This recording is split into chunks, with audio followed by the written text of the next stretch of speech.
नमस्कार, मेरा नाम है क्रिश और सबसे पहले आज मैं आपका स्वागत करता हूँ इस चैनल पर जिसका नाम है ट्रू हॉरर स्टोरी टेलर।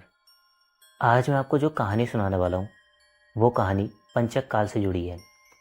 पंचक काल एक ऐसा समय होता है जिस समय कहा जाता है कि यदि किसी इंसान की मृत्यु हो जाए और कुछ रस्में जो कि उसकी मौत के वक्त होनी चाहिए वो ना हो तो उसके परिवार के 5 लोगों की भी मृत्यु हो जाती है, जो कि सामान्य नहीं होती। इस समय को हिंदू धर्म में बहुत पूजा जाता है और इस समय की इज़्ज़त करी जाती है और जो जो रस्में इस समय होनी चाहिए अगर किसी की मृत्यु हो जाए उनका पालन किया जाता है। आज की हमारी कहानी इसी काल से जुड़ी है। मुझे पूरी उम्मीद है आज की कहानी आपको ज़रूर पसंद आएगी।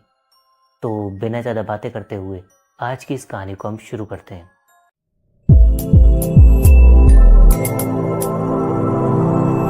कहानी की शुरुआत होती है संदीप नाम के एक लड़के के साथ जिसके अंदर कुछ खासियतें थीं। कहानी की शुरुआत से पहले मैं आपको उसकी खासियतें बता दे रहा हूँ। संदीप सबसे पहली बात ये कंजूस था। दूसरी बात, संदीप अपने आप को समाज में बहुत अच्छा लड़का साबित करता था, जैसे वो अपने परिवार से बहुत प्यार करता हो। लेकिन इन रियलिटी ये ऐसा नहीं था। ये केवल दिखावटी चीज़ें करता था अपने जीवन में। इसके परिवार का बहुत अच्छा बिजनेस था और इनको फैमिली में कोई भी समस्या नहीं थी। इसके चाचा ताऊ भी थे। संदीप के बड़ा परिवार था इनका और सभी साथ रहते थे। अब होता क्या है, संदीप के जो पापा थे उनकी एज काफ़ी हो गई थी, तो उन्होंने एक बार अपने परिवार में ऐसे ही बैठे हुए ये कह दिया था कि भाई मेरी उम्र बहुत हो गई है और कभी भी मेरे साथ कभी कुछ हो तो मेरे को जो वाराणसी है वहाँ जा कर के मेरा अंतिम क्रिया करना।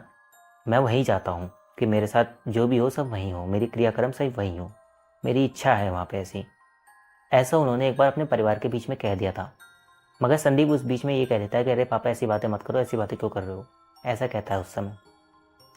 लेकिन उनके ये कहने के कुछ ही समय बाद होता क्या है, पंचक काल जब चल रहा होता है, पंचकों का समय जब चल रहा होता है, उसी समय इसके जो पिताश्री थे संदीप के, उनकी मृत्यु हो जाती है। और उनकी मृत्यु होने के बाद में हिसाब यह आता है कि इनकी जो जो क्रियाक्रम है उसे वाराणसी में जाकर के होगा। वहाँ केवल जो संदीप है वो चला जाएगा अपने पिताजी को लेकर के, परिवार के और सदस्य नहीं जाएंगे। संदीप कहता है कि मैं अपने आप ही सब कर लूँगा, मेरे पापा हैं, मैं अपने आप उनका देखूँगा। और परिवार वालों से कहता है कि आपको कुछ करने की ज़रूरत नहीं है। संदीप के जो पिताश्री हैं उनके भाई भी बहुत जिद करते हैं कि नहीं हम चलेंगे तुम्हारे साथ, मगर संदीप मना कर देता है। कहता है कि सारे क्रियाक्रम मुझे ही करने हैं और आपको आने की कोई ज़रूरत नहीं है, मैं जा रहा हूँ। अपने पिताश्री को वो जो डेड बॉडी की जो यात्रा लेकर जाते हैं लोग, यानी जो वैन होती है उसमें लेकर के संदीप अपने पिताश्री को लेकर के चला जाता है। अब वहाँ जाने के बाद ये करता क्या है मैं आपको बताता हूँ। संदीप वहाँ जाने के बाद में जैसा इनने परिवार से कहा था कि जो पंचक काल कर चल रहे हैं मैं उनकी सारी विधियाँ पूरी कर दूंगा वहीं पे जा कर के, ये ऐसा कुछ भी नहीं करता। और वहाँ पे जा कर के नॉर्मल किसी बंदे को ऐसे ही ज़्यादा पैसे खिला करके सारा क्रियाक्रम ऐसे ही करवा देता है। वो बंदा संदीप से कहता भी है कि पंचक का समय चल रहा है, इस समय पूजाएं होती हैं, परिवार को साथ बुला करके की जाती हैं। मगर संदीप मानता नहीं है, उसे एक्स्ट्रा पैसे खिला देता है और ऐसे ही क्रियाक्रम करके और उसी दिन अपने घर लौट जाता है। लौटने के बाद ये घर वालों को संदीप ये कहता है कि मैंने सारी क्रियाक्रम पूरे कर दिए जो भी उस समय होने थे। वहाँ के पंडित जी ने मुझसे कहा कि आज ही सब पूरा कर दूँ, इस चीज़ को टालो मत ही, इसलिए मैं सब करके लौट आया हूँ। ऐसा कहता है घर में आने के बाद। मजबूरी में पूरा परिवार भी संदीप की बात पे विश्वास कर लेता है, क्योंकि वो वाराणसी जैसी जगह गया था अपने पिताजी को लेकर के। तो सब लोगों के दिमाग में यही आती है कि जब एक लड़का अपने पिता से इतना प्यार करता है कि उसे उसके एक बात के कहने पर उसे जहाँ उन्होंने कही थी वहाँ उनकी अंतिम संस्कार कराया उसने, तो वो ऐसी चीज़ें तो नहीं करेगा। सब विश्वास कर लेते हैं संदीप की बात पे। अब कुछ समय बीत जाता है इस किस्से को। कुछ समय बीत जाने के बाद जब एक दिन संदीप के जो ताऊ हैं वो अपने घर के बाहर बैठे होते हैं, तभी संदीप देखता है कि वो अकेले में किसी से बात कर रहे हैं। वहाँ पे कोई भी नहीं है, लेकिन वो हवा ही हवा में किसी से बात कर रहे हैं। संदीप उन्हें टोकता है कि अरे आप किससे बात कर रहे हो ताऊ जी। तो वो एकदम से कहते हैं कि अरे नहीं नहीं, मैं किसी से बात नहीं कर रहा, तुम जाओ बेटा, जाओ अंदर जाओ, मैं किसी से बात नहीं कर रहा। ऐसा कहकर संदीप को टाल देते हैं। संदीप भी सोचता है कि चलो कर रहे होंगे, लगता है कुछ सोच रहे हों, इग्नोर करता है वो इस चीज़ को। अब इस केस के 1-2 दिन बाद इनके घर में होता है कांड। होता क्या है कि रात के टाइम में इनके परिवार को सबको खटर पटर की आवाज़ आती है अपने घर के बाहर से। घर के बाहर आकर के सब देखते हैं तो वो जो ताऊ होते हैं जिनकी मैंने आपको बात बताई, वो अपने घर में से कहीं से खूब सारा मिट्टी का तेल लेकर के आ गए होते हैं और वो सारे मिट्टी के तेल को अपने ऊपर लौट लेते हैं और लौट करके सबके सामने ही खुद को आग लगा लेते हैं। सोचने वाली बात यह थी कि जब कोई व्यक्ति ऐसा खुद को आग लगाता है तो वो चिल्लाता है, भागता है इधर से उधर और पूरे एरिया को पता चल जाता है कि ऐसा कुछ हो रहा है इनके यहाँ। लेकिन चौंकने वाली बात यह थी कि वो एक ही जगह बैठ गए थे, ना वो चिल्ला रहे थे ना वो किसी से कुछ कह रहे थे, बिल्कुल शांत एक ही जगह पे बैठ गए थे। और वहीं वो लोग, वो जो ताऊ हैं, वो जल जाते हैं। कोशिश भी करते हैं लोग उन पर पानी छिड़कने की, मगर लपटें इतनी तेज़ थीं कि किसी की हिम्मत ही नहीं पड़ती वहाँ तक पहुँचने की। और इसी बीच में उनकी जो जल के मौत हो जाती है। पहली डेथ इस घर में हो जाती है। ये डेथ जब होती है तो पंचकों का समय निकल चुका था, आगे का टाइम था। एक डेथ हो गई। अब दूसरी बात में आ जाते हैं। इस चीज़ से किसी का भी शक इस बात पे नहीं जाता कि ये कोई पंचकों के चक्कर में कुछ हुआ है, क्योंकि सबको संदीप पे भरोसा था। कुछ समय बीतता है। कुछ समय बीतने के बाद में संदीप का एक लड़का था, उसके साथ होता है एक किस्सा। वो क्या करता है, वो अपने परिवार में ये कहना शुरू कर देता है कि जो संदीप के जो पापा हैं यानी उसके दादाजी, वो उसके बार बार सपने में आ रहे हैं। और सपने में वो जब उठ के देखता है तो उसे ऐसा लगता है कि उसके जो दादाजी हैं वो उसके सामने बैठे हुए हैं। यानी उसे बार बार अपने दादाजी दिखने लगते हैं। वो घर में कई बार कहता है कि मुझे अपने दादाजी दिख रहे हैं, ऐसा भी लगता है मुझे कभी कभी कि मेरे को घर में दिख रहे हैं। मगर सब लोग कहते हैं कि तुझसे वो बहुत लगाव करते थे, इसलिए हो सकता है वो तुझे बार बार दिख रहे हों, तुझसे उन्हें लगाव बहुत था। सब लोग ऐसा कहते हैं, तो तू कुछ मत कर और पूजा पाठ कर, सब ठीक हो जाएगा। तो वो यही करता है। इस चीज़ को कुछ समय बीतता है। वो लगातार घर वालों को बताता है कि मेरे साथ ऐसा ऐसा हो रहा है, मगर कोई भी इस चीज़ को ज़्यादा सीरियस नहीं ले रहा था, क्योंकि ऑलरेडी सबका ध्यान जो था वो ताऊ जी के साथ जो घटी घटना थी उसके ऊपर था। इसके ऊपर संदीप के लड़के के ऊपर कोई भी ध्यान नहीं दे रहा था। ना ही संदीप ने अभी तक ये कबूल करा था कि मैं वहाँ जाकर क्या करके आया हूँ। उसने किसी को कुछ नहीं बताया था। अब इस चीज़ को होते होते काफ़ी टाइम बीत जाता है। उस समय बीतने के बाद में एक दिन रात के टाइम में इनके घर में एक और किस्सा होता है।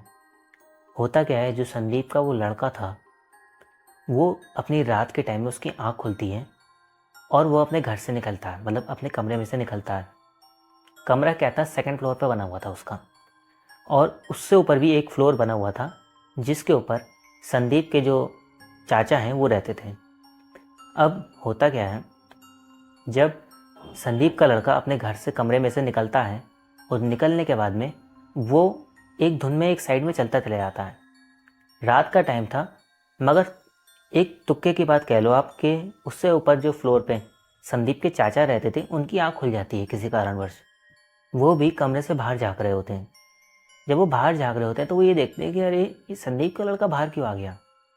वो इसे देख ही रहे होते हैं, तभी अचानक से ही क्या करता है, ये जीने की तरफ जाता है संदीप का लड़का, और वहाँ जा कर के एकदम से वहाँ पे गिर जाता है। और वो कुछ ऐसा लगता है सीन देखने में जैसे कि किसी ने धक्का दिया हो उसको। जो चाचा हैं उन्हें ये सीन ऐसा लगता है जैसे किसी ने उसे धक्का दिया हो। वो पूरे जीने में से गिर जाता है और नीचे गिरते ही गिरते उसके सर पे चोट लग जाती है और उसकी भी डेथ हो जाती है। 2 डेथ इस घर में हो जाती हैं। अब एकदम से पूरा परिवार देख करके उसे इकट्ठा होता है। जब उसके पास पहुंचते हैं तो उसे थोड़ा सा होश होता है, मतलब पूरी तरीके से जब वो मृत नहीं हुआ होता है, उससे कुछ समय पहले ही उसने मुँह से एक ही शब्द निकलता है कि दादाजी। ये पूरा परिवार सुनता है कि उसके मुँह से केवल एक ही शब्द निकलता है, दादाजी। ऐसा कहने के बाद उसकी भी डेथ हो जाती है। 2 मृत्यु हो गई।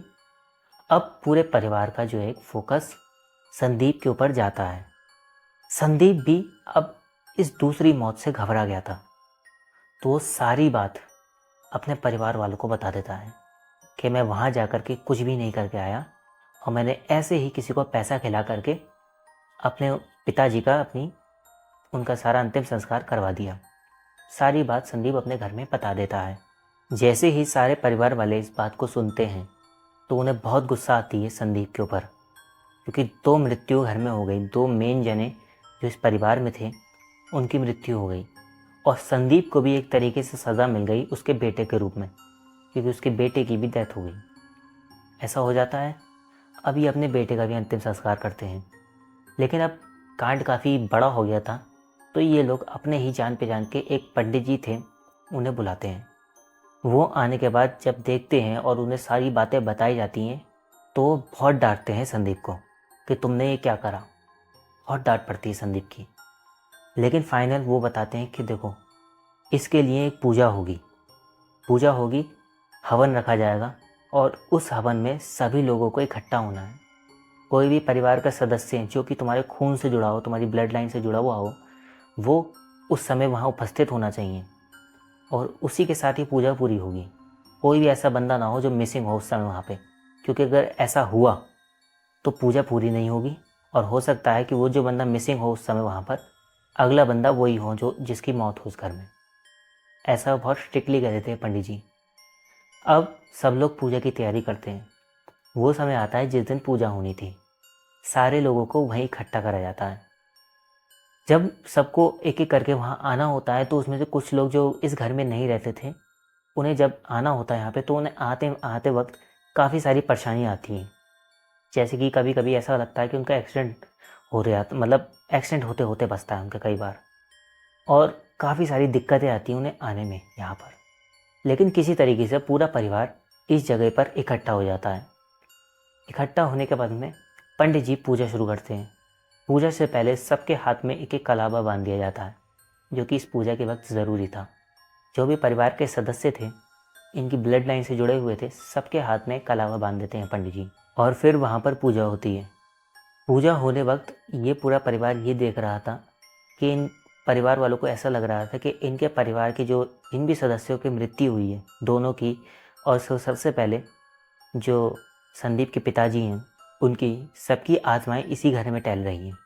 इस पूरे परिवार को ये चीज़ फील हो रही थी, मगर पंडित जी ने पहले ही कह दिया था कि इस चीज़ से कोई भी डर के घर से भागेगा नहीं, और इस घर से किसी को भी नहीं निकलना।